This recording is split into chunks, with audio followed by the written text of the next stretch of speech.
With effective leadership and delegation skills, you can tap into that unused 50% potential and increase your team's productivity dramatically. Now, I know that you already know this, and you know that you need to delegate more, but yet you're still not doing it, or enough, or properly. So let's stop shoulding yourself and just do it. Okay, now let's dive into this special training module. The question posed to Richard Branson was this: what do you think is one of the most underrated leadership skills that entrepreneurs and leaders credit their success to? Richard said this: it's the simple ability of leaders to delegate and let go. In further explanation, he said, the key enterprising skills I used when I first started out were the very same ones that I use today. The art of delegation, risk-taking, surrounding yourself with great people and a great team, and working on projects that you really believe in. You'll notice the last part of his sentence is not even possible without the beginning part of the sentence, which is the art of delegation. It is an art, and one that requires great skill, practice, and constant improvement. It is a skill that I am constantly working on and improving myself as well. I've suffered the psychological blocks, the excuses, the justifications for not delegating or doing it poorly, then blaming the one that I delegated to, only validating my psychological anxieties about delegating in the first place. I think delegating is particularly challenging for us human beings because it incites much of our weakness and social programming. Ego, thinking that you can do it better. Need for control, recognition and fear of not getting credit, or procrastination and excuse making, rejection, or reacting from others and feeling guilty why you should ask someone else to do what you don't want to do yourself.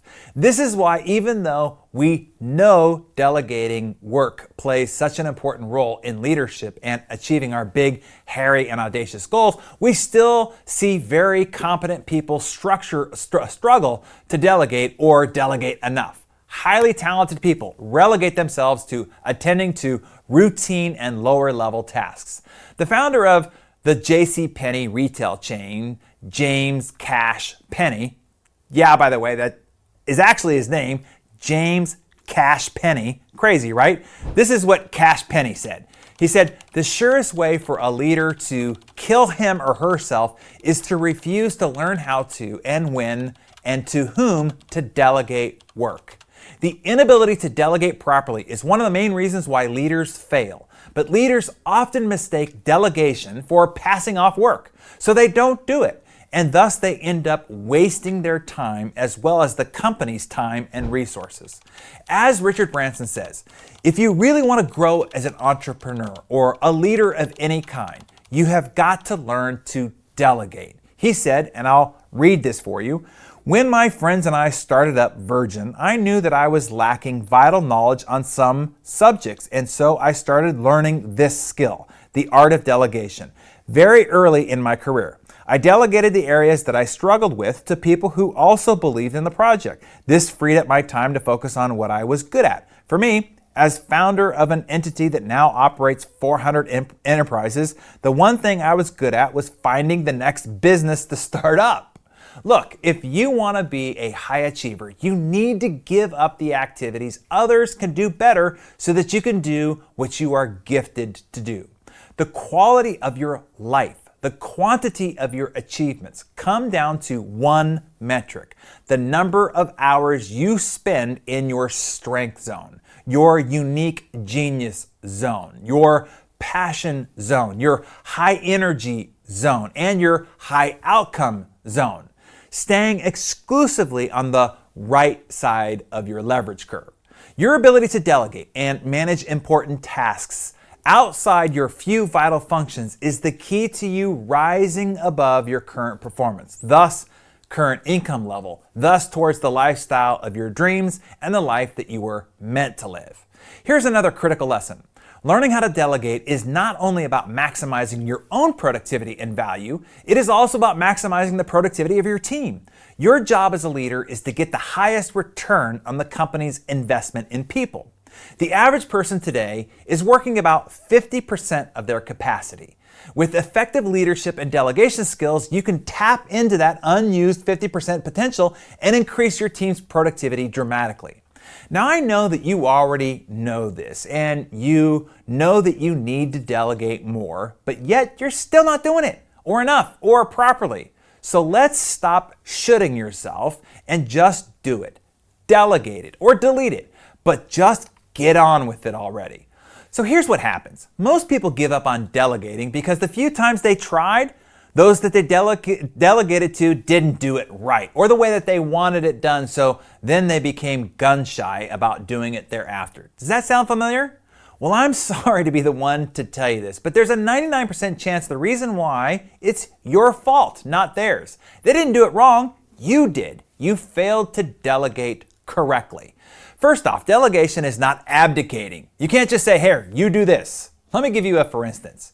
There's a certain lady that I know who will remain nameless for my own safety.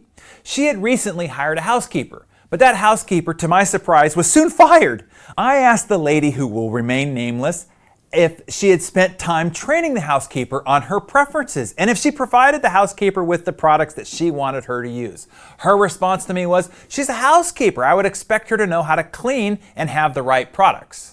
I retorted, but she's not a mind reader, and that's the first mistake I think we make when it comes to delegating. We expect the person who is getting the baton to read our mind and know exactly what to do with it, how the baton should be held, and the direction and the speed and the desired running style we prefer that they have.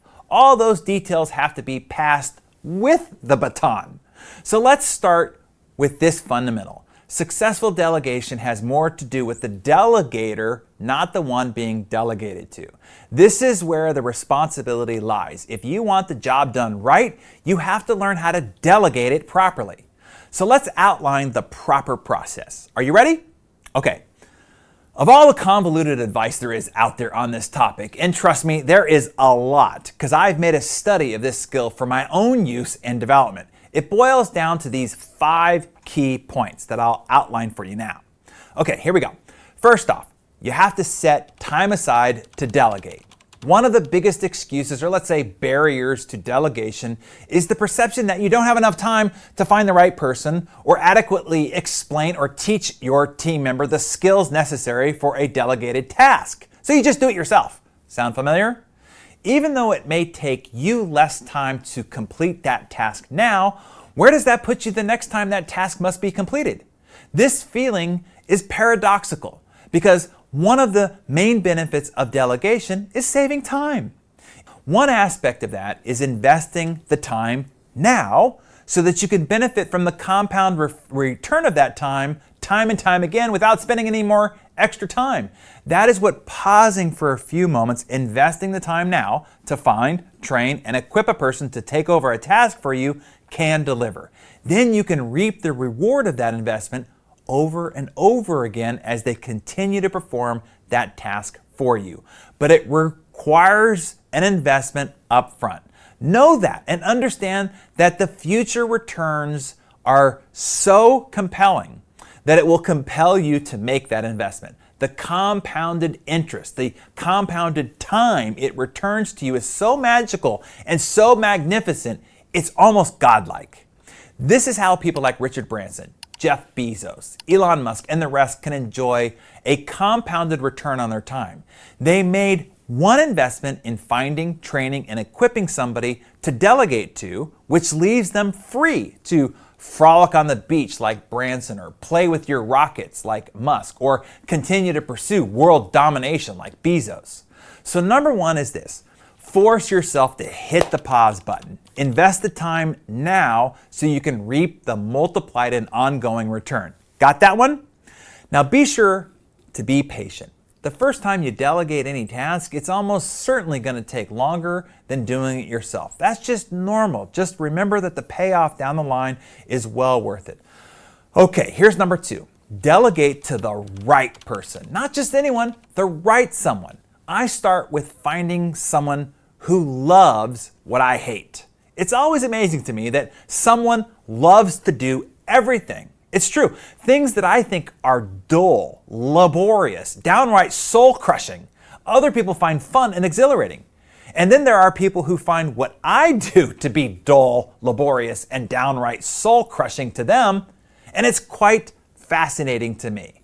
There are people who love to build complicated spreadsheet formulas. Some people who love crunching numbers. Some people who love writing code. Some people who love working on cars. Some people who love working outside or hanging with their pals on a construction site or taking care of a garden. To someone, each of those activities is play. To me, everything I just listed to you, I hate to do, but yet they love it. It's interesting, right? If there was ever evidence of a grand designer, to me, this is one of those clues. How perfectly balanced and designed all of this really is.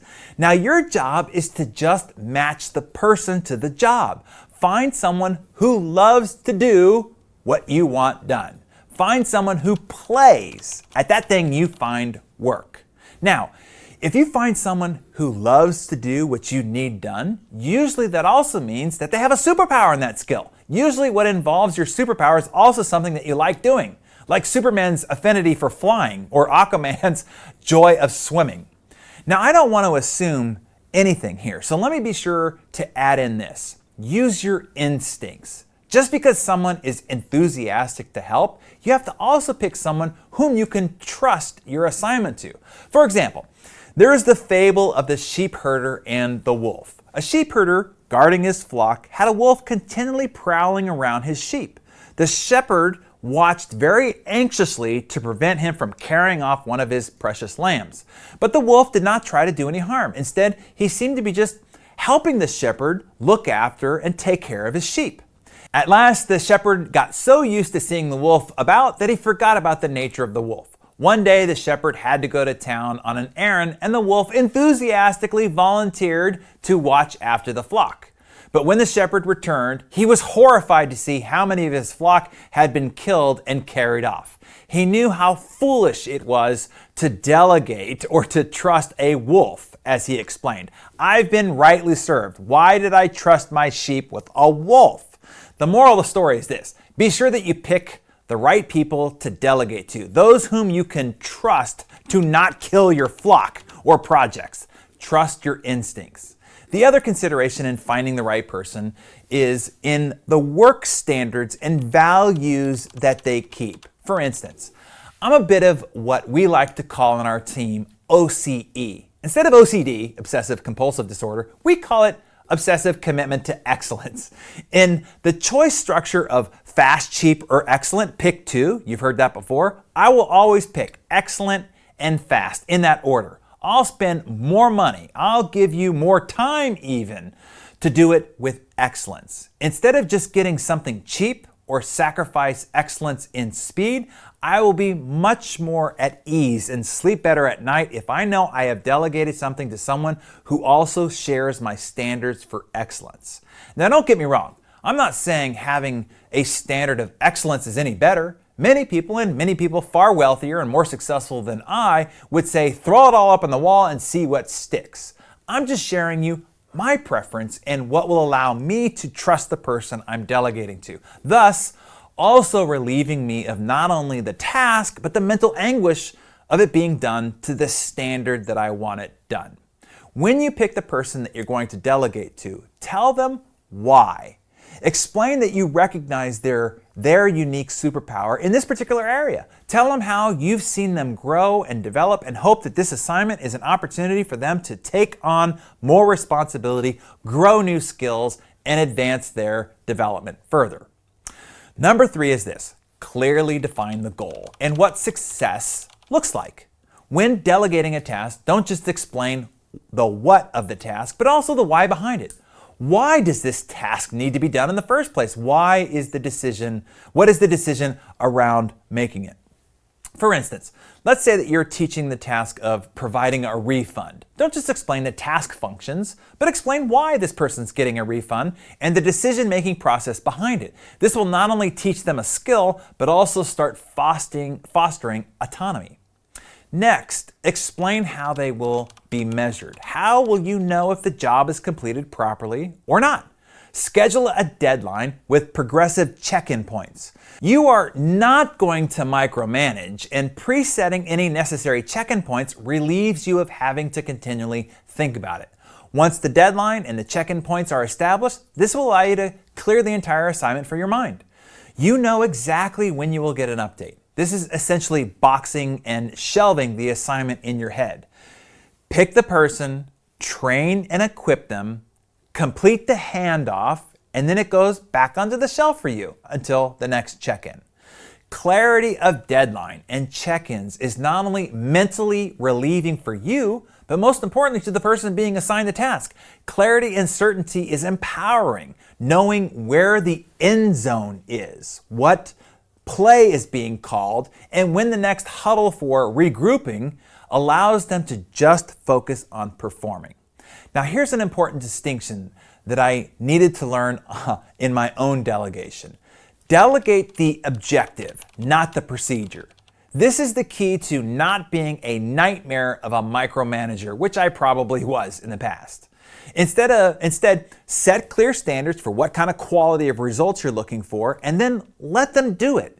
If they need training on how to do it, then show the person how you do it, but let them know that they can do it any way they want as long as it's done well and gets completed on time. Just be sure you communicate clearly. As a fun example, I read a story that allegedly took place in a factory in the US which manufactured the Tickle Me Elmo toys. You know that toy, right? The children's plush toy that laughs when you tickle it under the arm. Well, legend has it that a new employee was hired at the Tickle Me Elmo factory, and she duly reported for her first day's induction training and then took her place on the production line. At 8:45 the next day, the personnel manager received a visit from a very excited assembly line foreman who was not pleased about the performance of this new recruit. The foreman explained that she was far too slow and that she was causing the entire line to back up, delaying the whole production schedule. The personnel manager asked to see what was happening, so both men proceeded to the factory floor. On arrival, they saw that the line was indeed badly backed up. There were hundreds of Tickle Me Elmos strewn all over the factory floor, and they were still piling up. Virtually buried in a mountain of toys sat the new employee, earnestly focused on her work. She had a roll of red plush fabric and a bag of marbles. The two men watched amazed as she cut a little piece of fabric, wrapped it around a pair of marbles, and then carefully began sewing the little package between Elmo's legs. The personnel manager began to laugh, and it was some while before he could compose himself, at which he approached the trainee and said, "I'm sorry, I was not being able to disguise his amusement, but I think you misunderstood the instructions that I gave you yesterday. Your job is to give Elmo 2 testicles." Sorry, I just thought that it was time for a comedy break. And it does provide an applicable lesson here, that be clear in your communication. The slightest misinterpretation can cause quite a calamity.